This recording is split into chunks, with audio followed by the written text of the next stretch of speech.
ಸ್ನೇಹಿತರೆ ನಮಸ್ತೆ. ನಿಮಗೆಲ್ಲ ಮತ್ತೊಮ್ಮೆ ಎದ್ಗಿರ್ ನ್ಯೂಸ್ಗೆ ಸ್ವಾಗತ. ಕೆಲವು ದಿನಗಳ ಹಿಂದುಗಡೆ ಹೋದ ತಿಂಗಳ ಯಾದಗಿರಿ ತಾಲೂಕಿನ ಗುರ್ಮಿಟ್ಕಲ್ ಮತಕ್ಷೇತ್ರದ ಯಡ್ಡಳ್ಳಿ ಗ್ರಾಮದಲ್ಲಿ ಮೈಕ್ರೋ ಫೈನಾನ್ಸ್ನವರು ಮತ್ತು ಬೇರೆ ಬೇರೆ ಸಂಘದವರು ಬಂದು ದುಡ್ಡು ಕಟ್ಟಿಲ್ಲ ಅಂತ ಹೇಳಿ ಮನೆಗೆ ಬೀಗ ಹಾಕಿದಂಥ ಘಟನೆ ನಡೆದಿತ್ತು. ಆ ಒಂದು ಘಟನೆ ಎಲ್ಲ ಪತ್ರಿಕೆ ಮತ್ತು ಎಲ್ಲ ಟಿವಿ ಮಾಧ್ಯಮಗಳಲ್ಲಿ ಪ್ರಸಾರವಾಗಿತ್ತು. ತಕ್ಷಣ ಎಚ್ಚೆತ್ತುಕೊಂಡ ಯಾದಗಿರಿ ಜಿಲ್ಲಾ ಪೊಲೀಸ್ ಅಧಿಕಾರಿಗಳು, ಯಾದಗಿರಿ ಜಿಲ್ಲಾ ಪೊಲೀಸ್ ಅಧೀಕ್ಷಕರಾದ ಪೃಥ್ವಿ ಶಂಕರ್ ಅವರು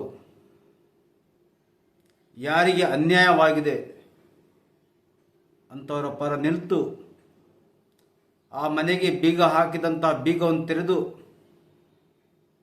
ಆ ಮಹಿಳೆಗೆ ನ್ಯಾಯವನ್ನು ಒದಗಿಸಿಕೊಟ್ಟ ಯಾದಗಿರಿ ಜಿಲ್ಲೆಗೆ ತುಂಬ ಧನ್ಯವಾದಗಳು. ನಮ್ಮ ಪೊಲೀಸರು ನಮ್ಮ ಹೆಮ್ಮೆ ಅಂತ ಹೇಳ್ಬೋದು. ಇವತ್ತು ಯಾದಗಿರಿ ಜಿಲ್ಲೆಯ ಪೊಲೀಸರು ಒಂದು ಒಳ್ಳೆಯ ಕೆಲಸ ಮಾಡ್ತಿದ್ದಾರೆ. ನಾನು ಯಾದಗಿರಿ ಜಿಲ್ಲೆಯ ಪೊಲೀಸರ ಬಗ್ಗೆ ಹೇಳಬೇಕಂತಂದರೆ, ಇವತ್ತು ಯಾದಗಿರಿ ಜಿಲ್ಲೆಯಲ್ಲಿ ಸಾಕಷ್ಟು ಕಡೆ ಅಕ್ರಮ ಮರಳುಗಾರಿಕೆ ಆಗಿರಬಹುದು, ಅಕ್ರಮ ಚಟುವಟಿಕೆಗಳಾಗಿರಬಹುದು, ಮತ್ತು ಮಟ್ಕ ಆಗಿರಬಹುದು, ಈಸ್ಪೇಟು, ಜೂಜಾಟ ಇವೆಲ್ಲದಕ್ಕೂ ಸಹ ಕಡಿವಾಣ ಹಾಕ್ತಾ ಇದ್ದಾರೆ. ಹಾಗಾಗಿ ಇನ್ನೂ ಸ್ವಲ್ಪ ಉಳಿದಿದೆ, ಅಲ್ಲಲ್ಲಿ ಉಳಿತಾ ಇದೆ. ಅದಕ್ಕೂ ಸಹ ಕಡಿವಾಣ ಹಾಕುವಂಥ ಕೆಲಸ ಇವತ್ತು ಆಗಬೇಕು. ಇವತ್ತು 80% ನಮ್ಮ ಜಿಲ್ಲೆಯಲ್ಲಿ ಅಕ್ರಮ ಚಟುವಟಿಕೆಗಳು 80% ಬಂದಾಗಿದ್ದಾವೆ. ಇನ್ನು 20% ಅಲ್ಲೆಲ್ಲಿ ಪುಡಾರಿಗಳು ಮಾಡ್ತಾ ಇದ್ದಾರೆ. ಅದಕ್ಕೂ ಕಡಿವಾಣ ಹಾಕ್ತಾರೆ ಅಂತೇಳಿ ನನಗೆ ನಮ್ಮ ಯಾದಗಿರಿ ಜಿಲ್ಲೆಯ ಪೊಲೀಸರ ಮೇಲೆ ಭರವಸೆ ಇದೆ. ಹಾಗೂ ಸಾರ್ವಜನಿಕರು ಸಹ ಪೊಲೀಸ್ ಇಲಾಖೆಯವರಿಗೆ ಸಹಕಾರ ನೀಡಬೇಕು. ಮತ್ತು ಸಾರ್ವಜನಿಕರು ಪೊಲೀಸರನ್ನು ನೋಡಿ ಅಂಜಬಾರ್ದು,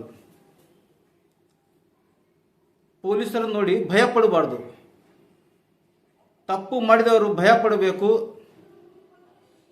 ತಪ್ಪು ಮಾಡಿದವರು ಗೌರವದಿಂದ ಅವರಿಗೆ ಸೆಲ್ಯೂಟ್ ಹೊಡಿಬೇಕು. ಹಾಗಾಗಿ ಇವತ್ತು ನಾವು ಪೊಲೀಸ್ ಇಲಾಖೆಗೆ ಸಹಕಾರ ನೀಡೋಣ. ಮತ್ತು ನಮ್ಮ ಜಿಲ್ಲೆಯಲ್ಲಿ ಮೈಕ್ರೋ ಫೈನಾನ್ಸ್ಗಳಾಗಿರಬಹುದು, ಬೇರೆ ಬೇರೆ ಯಾವುದೇ ಫೈನಾನ್ಸ್ಗಳಾಗಿರಬಹುದು, ದಯಮಾಡಿ ತಾವು ಲೈಸೆನ್ಸ್ ಇಟ್ಕೊಂಡು ಕೆಲಸ ಮಾಡಿ. ಮತ್ತು ಯಾವ ರೀತಿ ಕೊಟ್ಟಿರ್ತೀರೋ ಅದೇ ರೀತಿ ಜನರಲ್ಲಿ ವಾಪಸ್ ಪಡೆಯುವಂಥ ಕೆಲಸ ಮಾಡಬೇಕು. ನಿಮ್ಮ ಮನಸ್ಸಿಗೆ ಬಂದಂಗೆಲ್ಲ ಗೂಂಡಾಗಳನ್ನು ಇಟ್ಕೊಂಡು ಅಗ್ರೆಸಿವ್ ಆಗಿ ವಸೂಲು ಮಾಡೋದು ಇದು ಒಳ್ಳೆಯದಲ್ಲ. ಇವತ್ತು ರಾಜ್ಯದಲ್ಲಿ ಒಂದು ಕಾನೂನು ಬಂದಿದೆ. ಯಾವುದೇ ಮೈಕ್ರೋ ಫೈನಾನ್ಸ್ ಆಗಿರ್ಬೋದು ಮತ್ತು ಜೀರೋ ಫೈನಾನ್ಸ್ಗಳಾಗಿರ್ಬೋದು, ಮನೆಗಳ ಮುಂದೆ ಕುಂತು ವಸೂಲು ಮಾಡೋಂಗಿಲ್ಲ. ಯಾರಾದರೂ ಆ ರೀತಿ ಮಾಡಿದರೆ ತಕ್ಷಣ ತಾವು ಒಂದು ವಿಡಿಯೋ ಮಾಡಿ ಪೊಲೀಸ್ ಇಲಾಖೆಗೆ ತಲುಪಿಸುವಂಥ ಕೆಲಸ ಮಾಡಿ. ತಕ್ಷಣ ನಮ್ಮ ಪೊಲೀಸ್ ಇಲಾಖೆನವರು ಅದರ ಬಗ್ಗೆ ಕ್ರಮ ಕೈಗೊಳ್ತಾರೆ. ಹಾಗೂ ಪೊಲೀಸರು ಇವತ್ತು ಒಳ್ಳೊಳ್ಳೆ ಕೆಲಸ ಮಾಡ್ತಿದ್ದಾರೆ. ಜನಸ್ನೇಹಿ ಪೊಲೀಸ್ ಅಂತ ಹೇಳ್ಬಹುದು. ಹಾಗಾಗಿ ಮತ್ತೊಮ್ಮೆ ಯಡ್ಡಳ್ಳಿ ಗ್ರಾಮದ ಮಹಿಳೆಗೆ ಒಂದು ನ್ಯಾಯ ಒದಗಿಸಿಕೊಟ್ಟಂತಹ PSI ಆಗಿರಬಹುದು ಮತ್ತು ಅವರ ಸಿಬ್ಬಂದಿಗಳಾಗಿರ್ಬೋದು, ಯಾರ್ಯಾರು ಅದರಲ್ಲಿ ಭಾಗಿಯಾಗಿದ್ದಾರೆ, ಮತ್ತು ಬೇರೆ ಬೇರೆ ಕಡೆ ನಮ್ಮ ಜಿಲ್ಲೆಯಲ್ಲಿ ಪೊಲೀಸರು ಎಲ್ಲೆಲ್ಲಿ ಒಳ್ಳೆಯ ಕೆಲಸ ಮಾಡ್ತಿದ್ದಾರೆ, ಅವರೆಲ್ಲರಿಗೂ ಸಹ ನನ್ನ ವತಿಯಿಂದ, ಯಾದಗಿರಿ ನ್ಯೂಸ್ ವತಿಯಿಂದ ತುಂಬ ಹೃದಯಪೂರ್ವಕ ಧನ್ಯವಾದಗಳು. ಸರಿ ಅಮ್ಮ, ಇಲ್ಲಿ ಅಮ್ಮ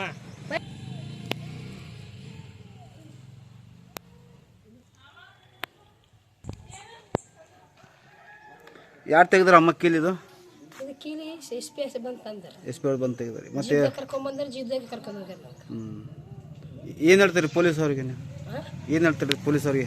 ಏನಂದಿರಿ ಅವರು ಎಲ್ಲ ನಿಮ್ದು ಏನಾಗ್ತದಮ್ಮ ನಮ್ಗೆ ಹೇಳಿ ನಾವು ಎಲ್ಲ ಮಾಡ್ತೀವಿ ಅಂತಂದ್ರೆ ಸಹಾಯ. ನೀವೇನು ಅಂಜಬೇಡಮ್ಮ, ಯಾರಿಗೆ ಬಂದ್ರೆ ನನಗೆ ಫೋನ್ ಮಾಡ ಪಟಕ್ಕಂದ ಬರ್ತೀವಿ ಅಂತಂದ್ರೆ.